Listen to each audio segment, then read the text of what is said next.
Welcome back to the Obvious Choice podcast. Today's exciting because I actually just had the first marketing kickoff meeting with the HarperCollins team for the Obvious Choice book that comes out in January.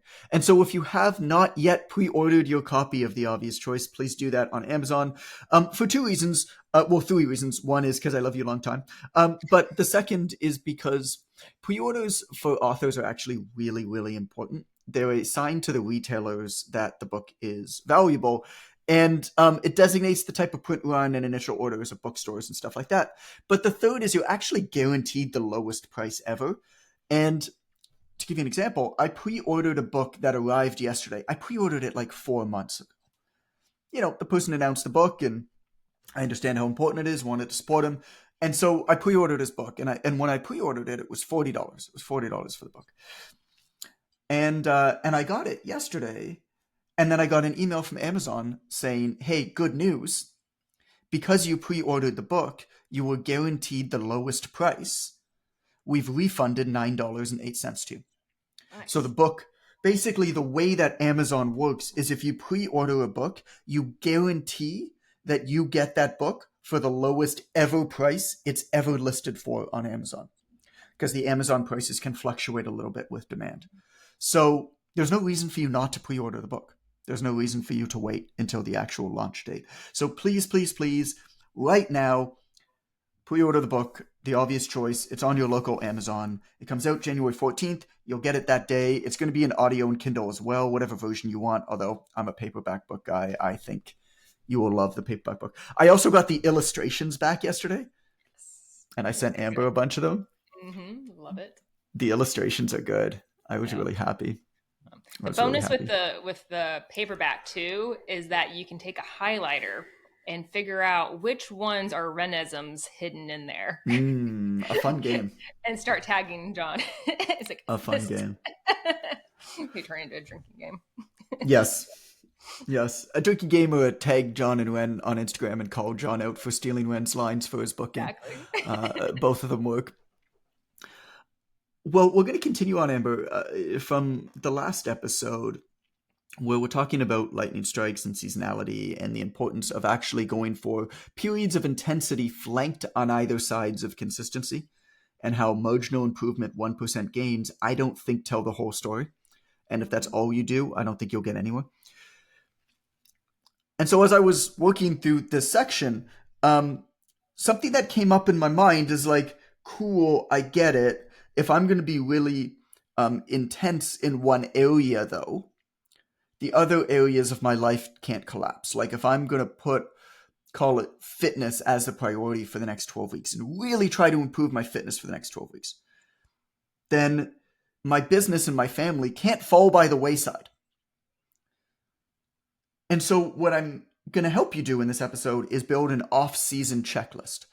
Basically, a way for you to know and feel secure that the really important things, you don't need to be growing in the other levels, but feel secure that they're not shrinking, that they're not falling off.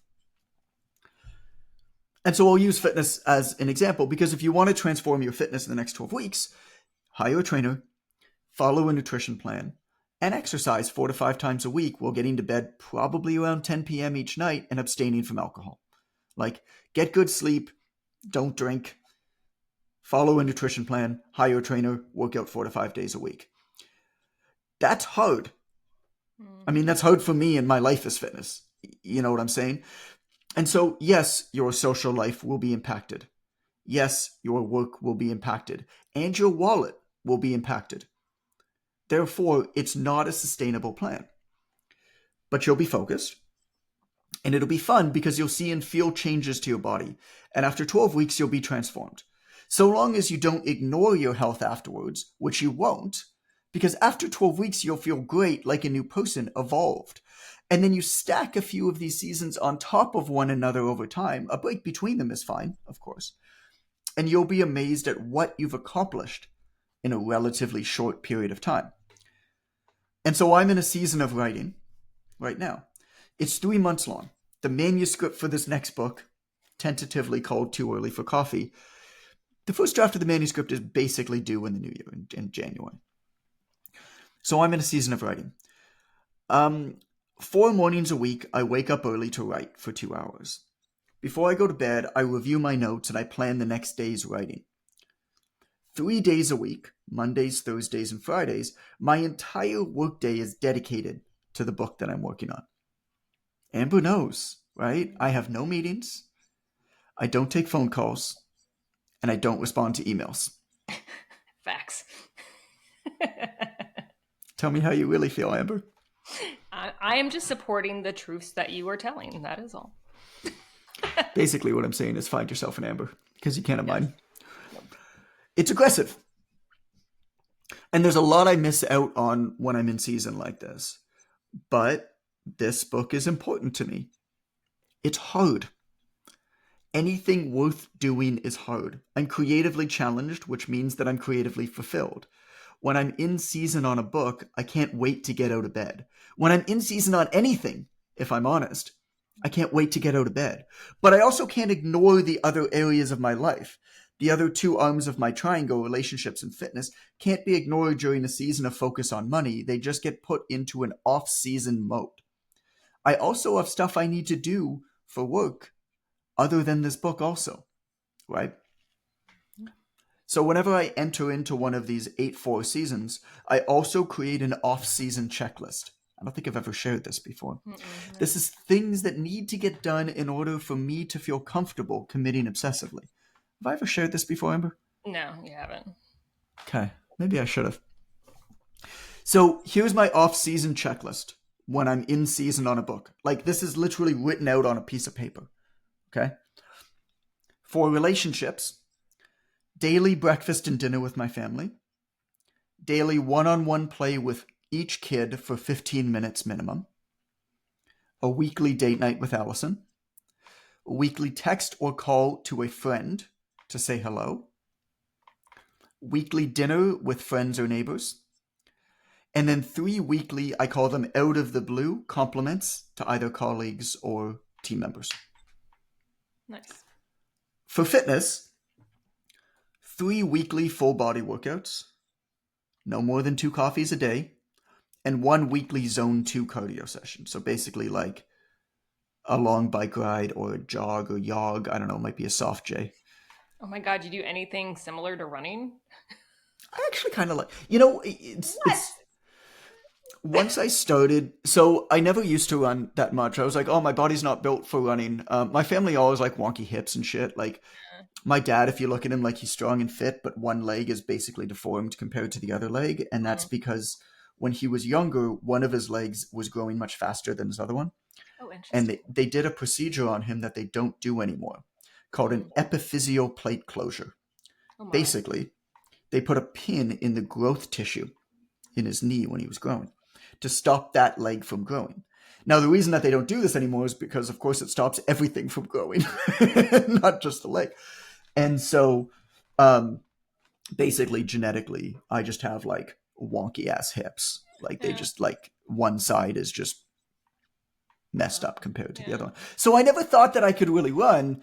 And so I never did a lot of it. But then when I started doing CrossFit, there's, of course, a fair bit of running involved. And at the first, it sucked. Like I was so bad at it. And then when I started to get a little bit better at it, I was like, I kind of enjoy this.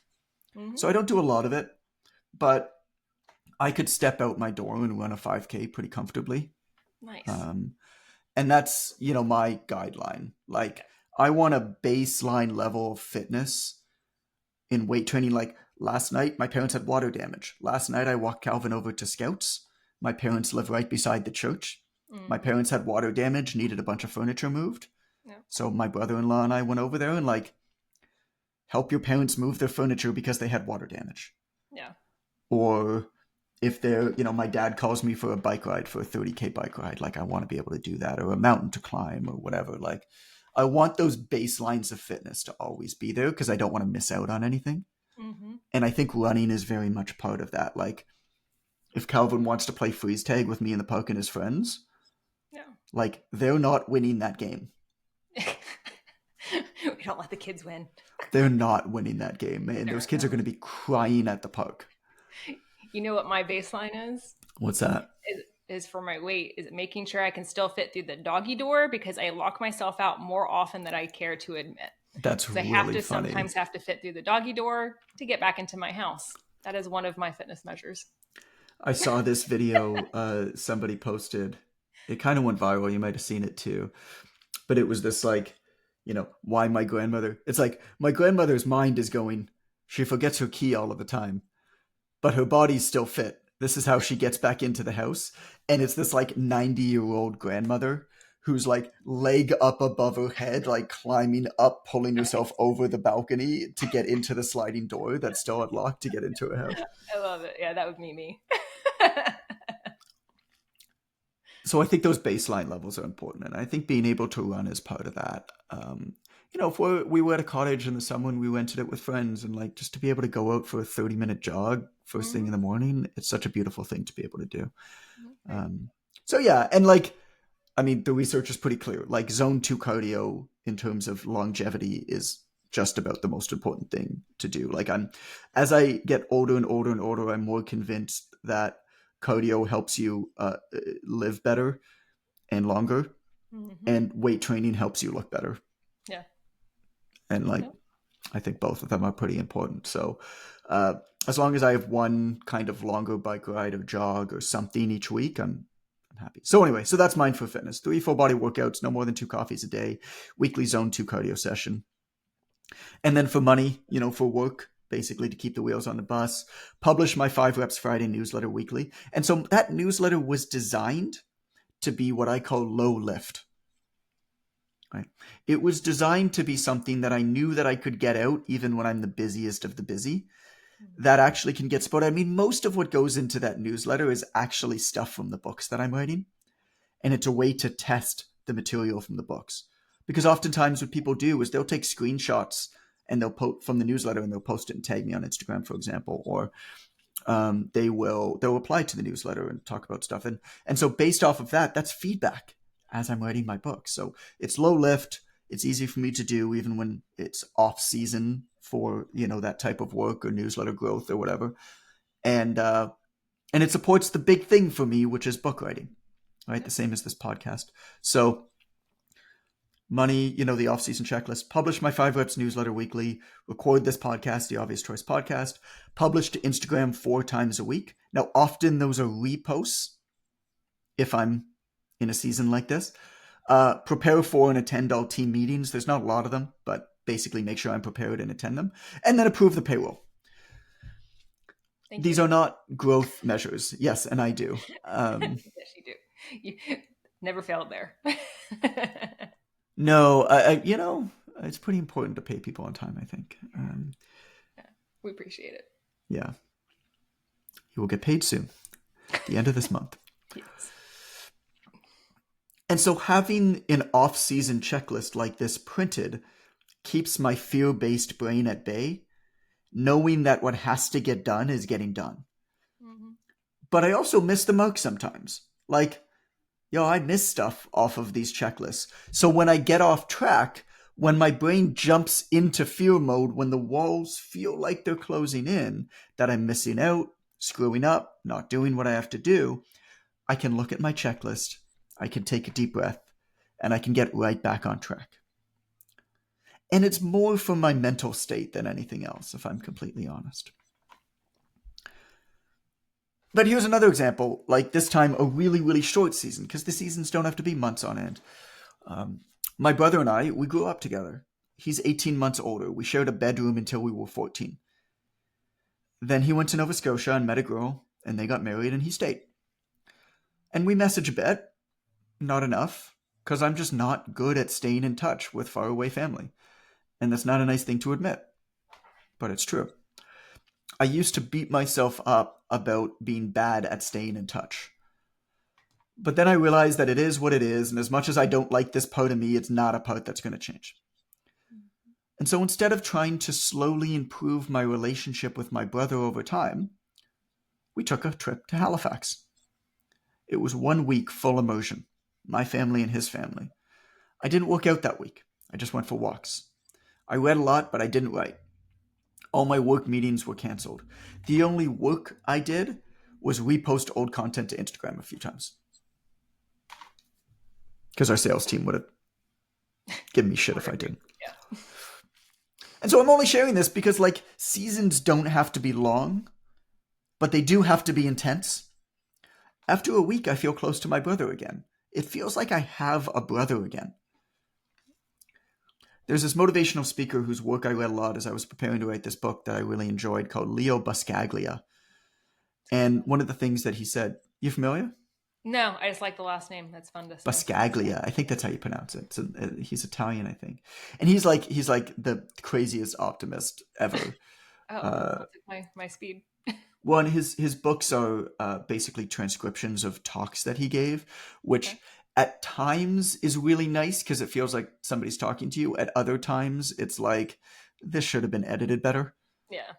So there's give and take, but I really enjoyed a lot of the messages that he did. It's one of those things where it just feels good reading it. Yeah. One of the things that he said, we teach everything in the world to people except the most essential thing, and that is life. Nobody teaches you about life. You're supposed to know about it. So like Feynman's ants, if you remember that example from a few episodes ago, I sketch.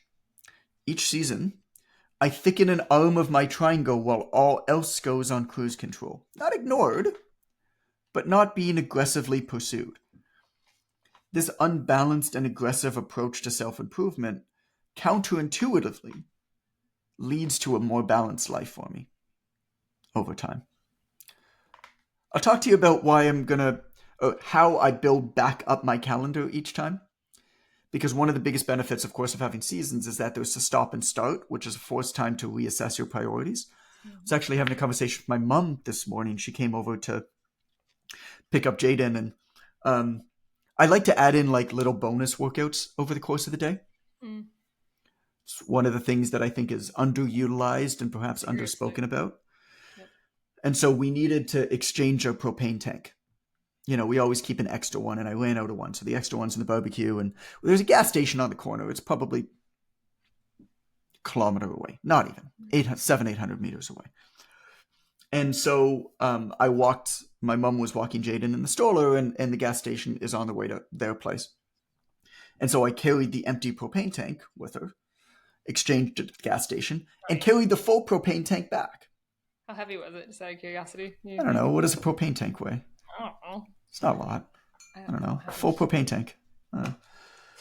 But, I was like, yeah, why not? Breathing a little bit hard and sweating a bit. But those little, this is not at all the subject of this episode, but I think a lot of us would do well to try to figure out ways to add in, call it bonus workouts. You hear about the shit all the time, like park far away in the parking lot, or if I'm taking the subway somewhere, get off a stop too early and walk. And I think there's just a lot of little ways that over time really, really add up. If I'm exchanging my propane tank twice a year, it's really not a big deal for me to walk to the gas station and sweat a little bit. I do that with Nate walking to my parents' house. Either he'll ride my shoulders because he's 60 pounds, so he'll ride my shoulders the 600 and some odd steps that it is, or pull him in the wagon, and just switch sides. But yeah, it's those little things. Oh yeah, when you start getting a heavy kid in like a wagon or a stroller, it's man, it like I'm like, God, I feel my glutes now. Oh, shit. You start going uphill a little bit, and you start to like focus. Okay. Brace your abs, better support. Breathe. I'm doing like the Ben Patrick, like knees over toes. Shout out, Ben, if you're listening to this. I'm doing like the knees over toes, like backward pushing of the stroller up the hill, I'm that guy sometimes. Bonus workouts. I have a question, though. Maybe you're going to answer this coming up. Well, let me finish just this thought really quick, because this was a conversation with my mom, because they just had, so like I said, they had water damage. Yeah. And what that meant is basically their entire floor had to get ripped up. And so I went over with my brother-in-law, and we, moved stuff away and brought some stuff out and whatever. And then the people came in and did new floors, and they did linoleum, not wood, because this is like the fourth time they've had, they're at the bottom floor of a condo building. So just there's water damage all the time. Right? And, but one of the things that my mom said to me, of course, is, this is actually a blessing in disguise, because we got rid of a lot of stuff, and we also changed around the design. They moved the carpets to different rooms, and it's like they have a new place.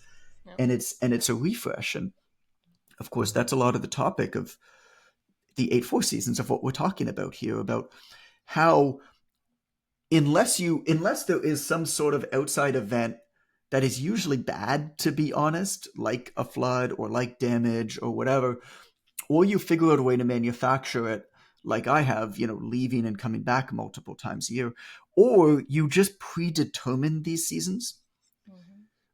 we kind of fall into this trap of never-ending addition without ever actually assessing whether these things are serving us or whether there could be a refresh. And that's, I think, a lot of what leads to burnout. And so it was interesting that my mom brought this up this morning. She's like, yeah, it was actually really, really nice to have that refresh. We used to do spring cleaning, but like nobody does spring cleaning anymore, which I thought was poignant. And that was the word that pointed. came to mind. Yeah. And anyway, and she doesn't know I'm working on this book. So,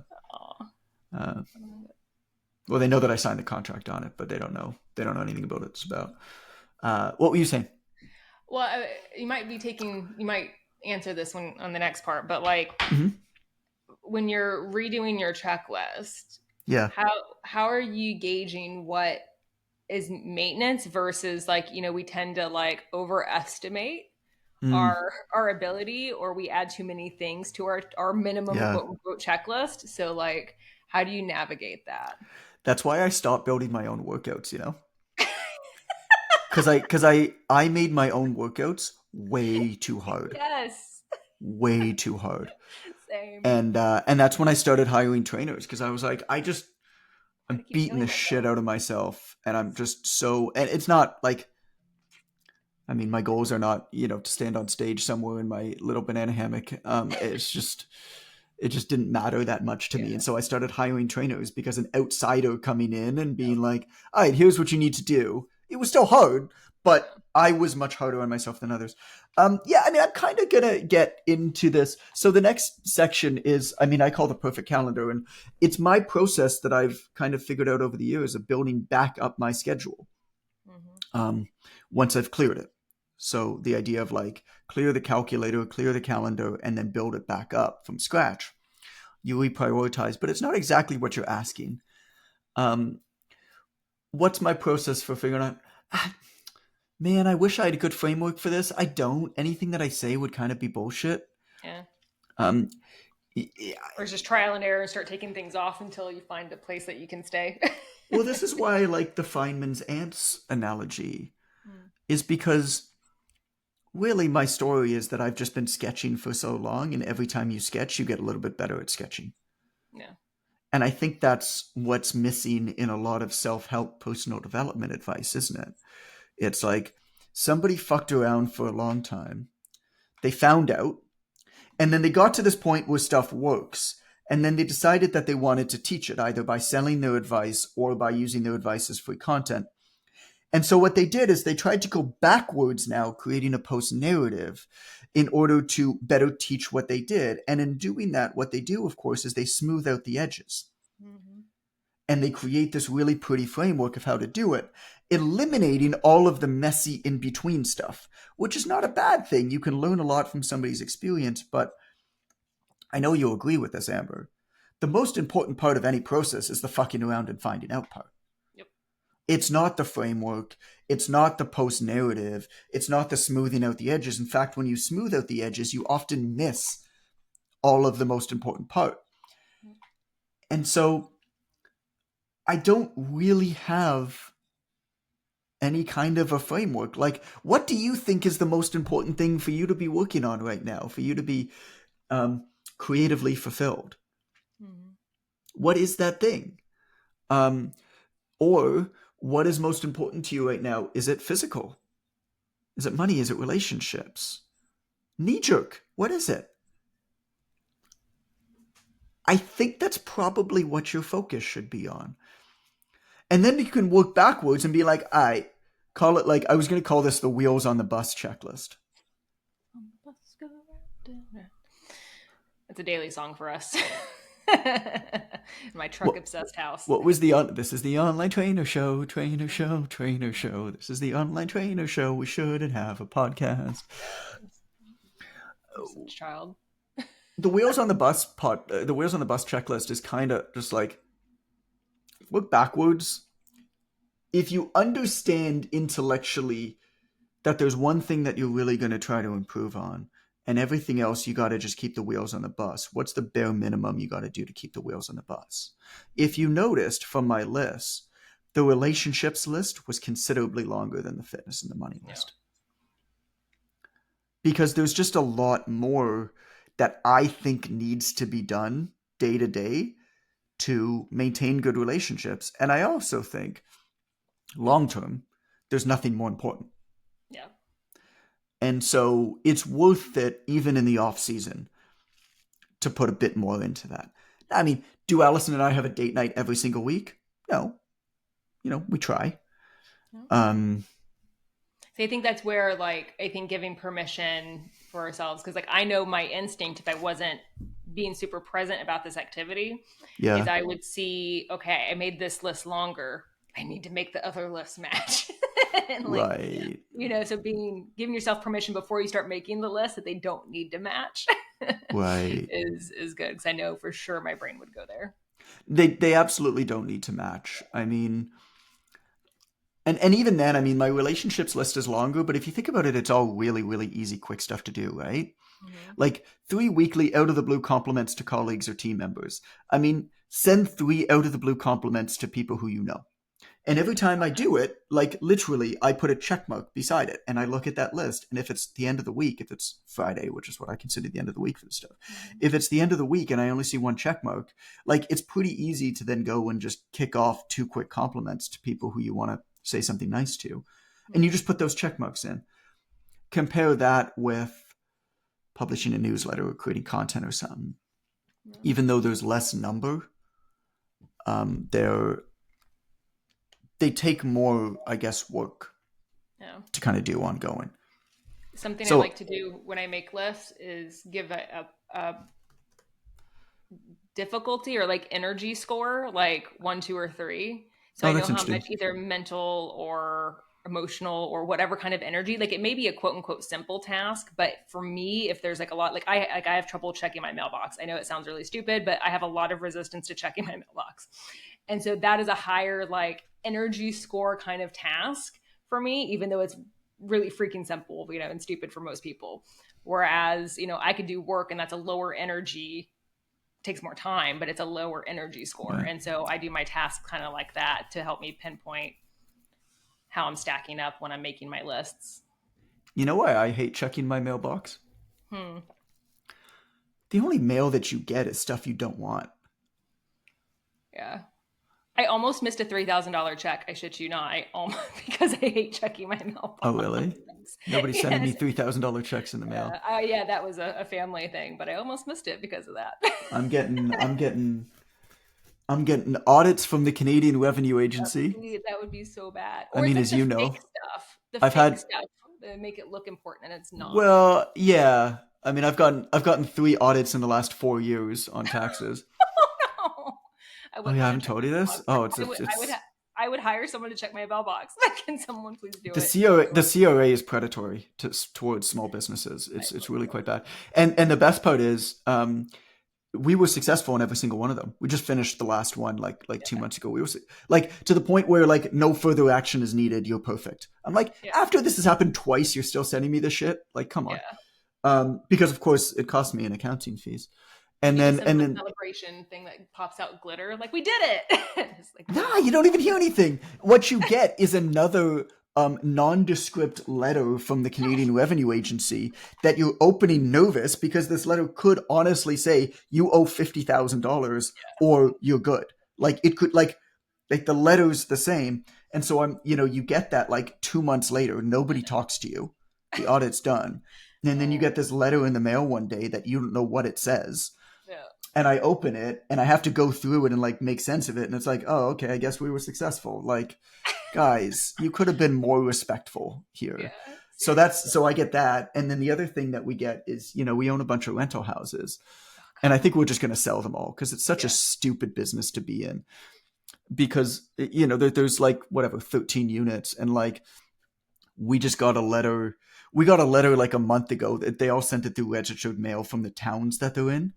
So the town of Midland sent us a registered letter basically saying, there's a bunch of trash and garbage and shit left out in front of your house. It needs to be cleaned up by this date, or we're going to charge you and like potentially pursue legal action if this happens again. The tenants were moving out and they just left all their shit in front. Yeah. And then the other one, and of course we have a JV partner, so we send it to them and they take care of it. Or the one, we got a letter 2 days ago where one of our houses in Sudbury, it was, I guess somebody complained, or maybe the tenants complained. I guess it hasn't been maintained. Like, I'm going to give a JV partner shit, but there's a shed in the back that's falling apart that doesn't meet code.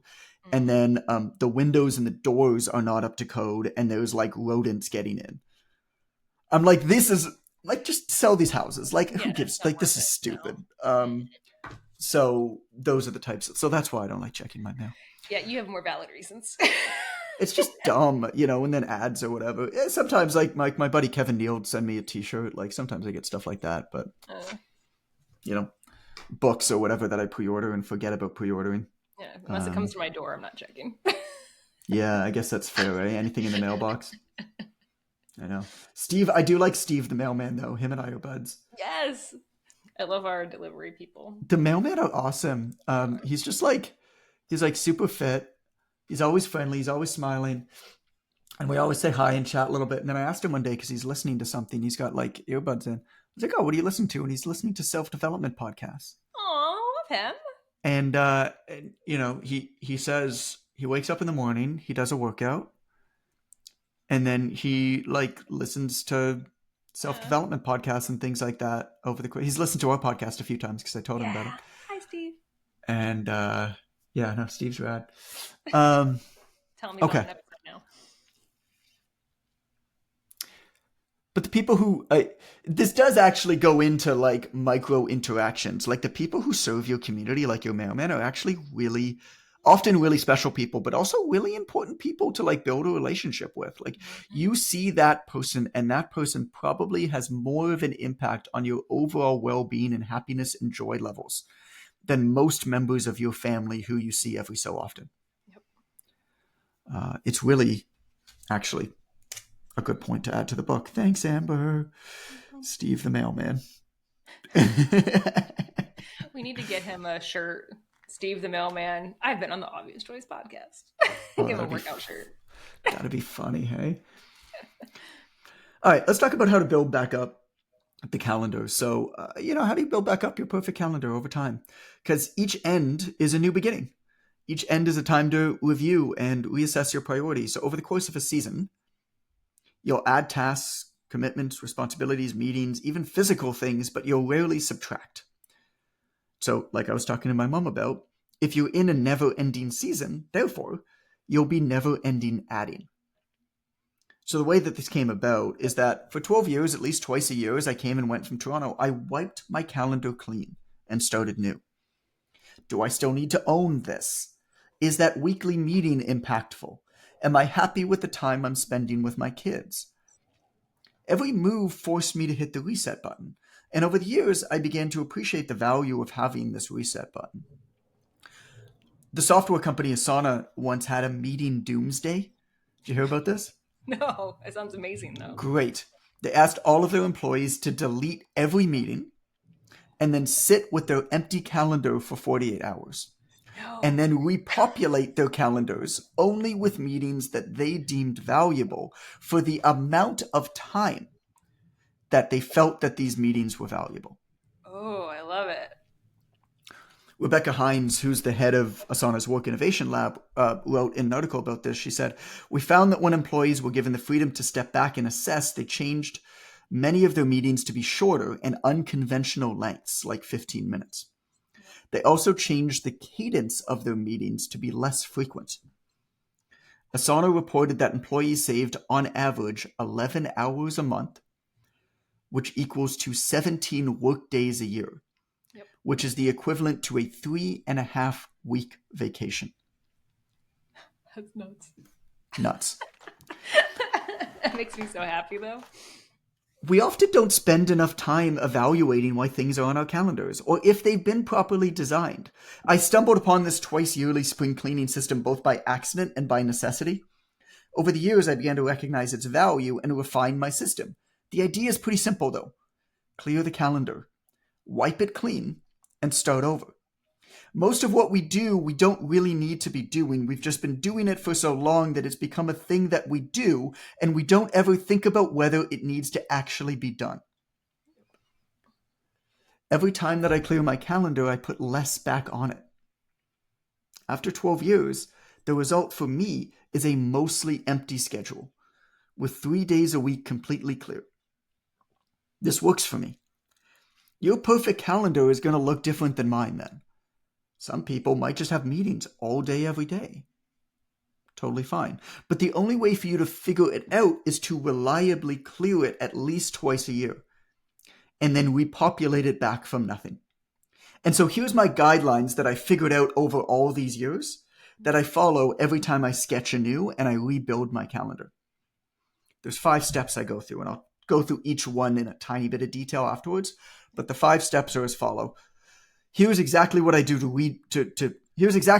build back my calendar when I've cleared it. Step 1, fitness comes first. Step 2, have to do. 3, in-season priority. 4, need to do. 5, outsource, delegate, hire out, or ignore. Okay? That's my favorite step. A bit more on each. Number 1, fitness comes first. The first thing my wife and I do when building our calendar is figure out where, how, and when we're going to exercise for the coming season. Once that's in, everything else, when to eat, my work schedule, the childcare, etc., tends to naturally fall into place. Fitness is not the most important thing in my life, but I found that the easiest way to build my calendar from the ground up is to schedule it first. Number 2 is have to do. I'll tell you a story. My parents have been married for more than 50 years. Crazy. I'm the youngest of 4. It was a busy household. As my brothers and sister and I were growing up, my dad traveled a lot for work and my grandparents all passed away. By all accounts, Mom and Dad are still in love today. So I asked her, in those crazy busy years, how did you make time for one another? We went for morning walks, she said. Mom told me that once my sister got old enough to be home alone, my parents woke up early and went for a morning walk together, just the 2 of them. Aww. That was our only time to connect for years, Mom said. Groceries, house cleaning, childcare, laundry, all while trying to be the best spouse, sibling, parent, grown-up child. There's a lot to deal with. So after fitness, plug in the things you have to do. I don't need to tell you what they are, because you already know. Number 3 is your in-season priority. So if you are going into an 8-4 season, commit your best work hours to your most important priority. Step 4 is need to do. What you'll be left with is everything you think that you need to do. Things like preparing for meetings, admin, email, and of course any personal responsibilities you have. Generally, these are low cognition tasks that can be relegated to the time of the day where your brain doesn't work so good. For example, I'm useless after 11 a.m. So if you get an email response from me, it's probably going to be after that. And number 5 is outsource, delegate, hire out, or ignore. Finally, you're going to be left with a bunch of stuff you think needs to get done that you don't want to do. Either these things are important or they just wear you down. Some of them you could probably ignore. The others, try to replace them by delegating, automating, and hiring out.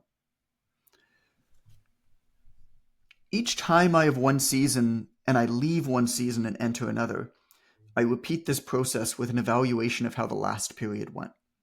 It's nothing fancy. It's phone off, pen and paper, 2 questions. What felt good? Where did I feel resistance? That's it.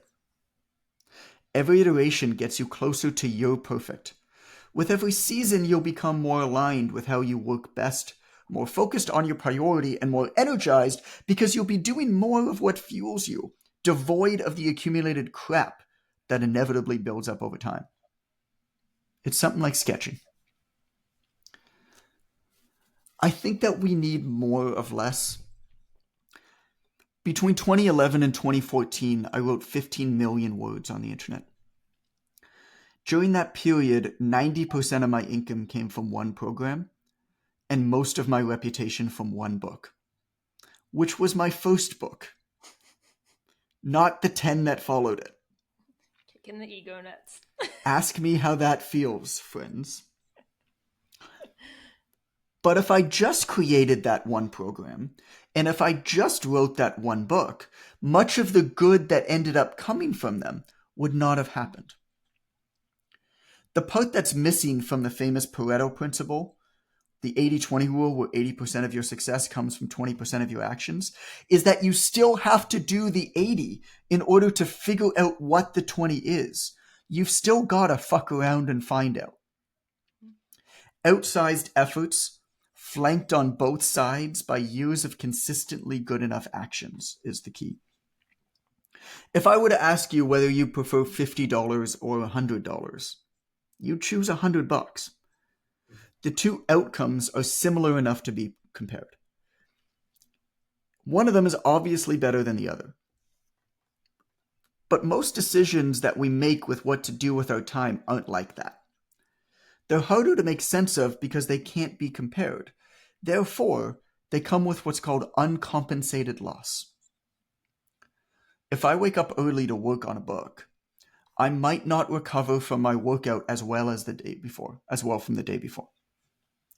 What impact is that going to have on how I feel, on my long-term health, and or my short-term levels of sexification on a completely subjective scale of how I feel like I look from 1 to 10? I have no idea. The loss, therefore, is uncompensated, incomprehensible, impossible to calculate. It's a necessary evil. We can't change the circumstances. Our physiology is set. Our wiring is soldiered. All that we can do is design our days, taking our natural rhythms into consideration. In an age where we're overwhelmed by what the psychologist Barry Schwartz refers to as the paradox of choice, proactively designating a period of time focused on up-leveling some aspect of the money, the fitness, or the relationships arm of our triangle comes as an enormous relief. It's this reduction in guilt that makes a life finally feel freeing. Within each season, we grant ourselves permission to do more of less, which, over time, is the only way to have more. Give you poetry snaps. There you go. Poetry snaps. That's all I got. Love it. Yeah. I don't know. Do you think I was reasonable enough with that? For sure. Yeah. No, I think it like I mentioned on another episode, it added the necessary nuance. Again, not that the little bit better every day, concept is wrong, but it needs to be put in its correct place because it doesn't apply everywhere.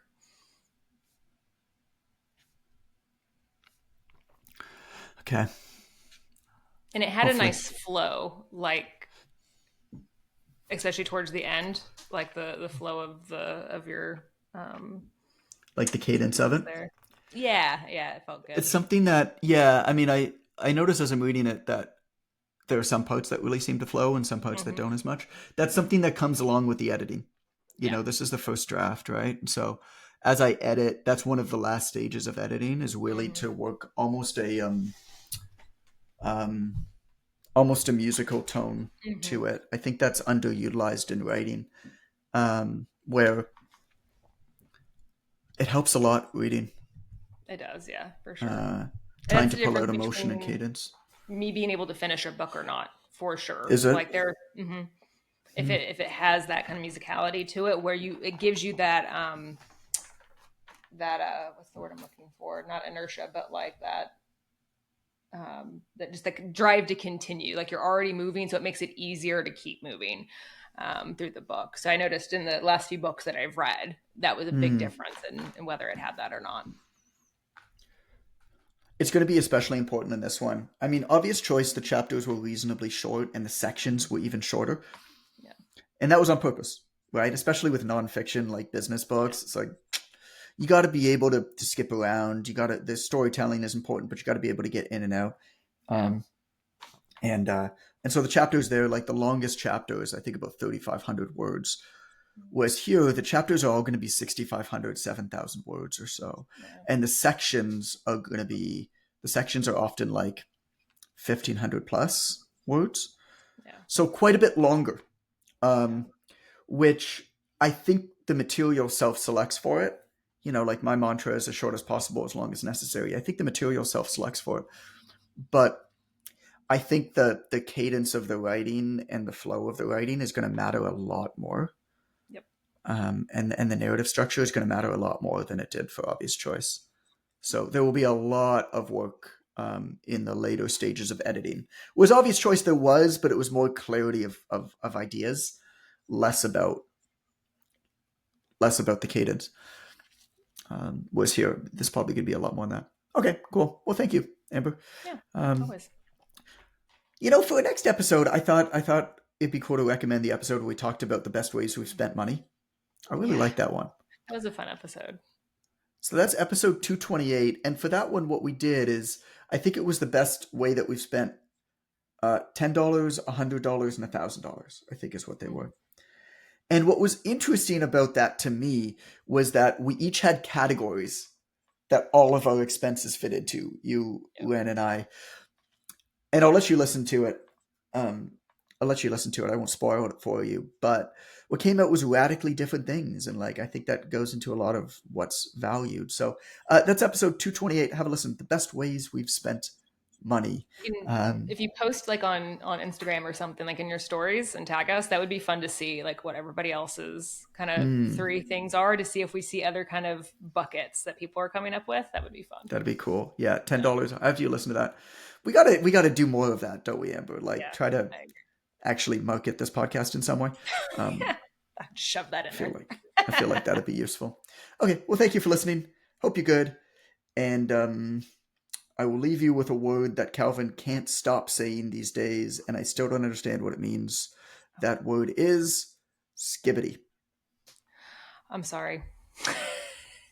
Bye-bye.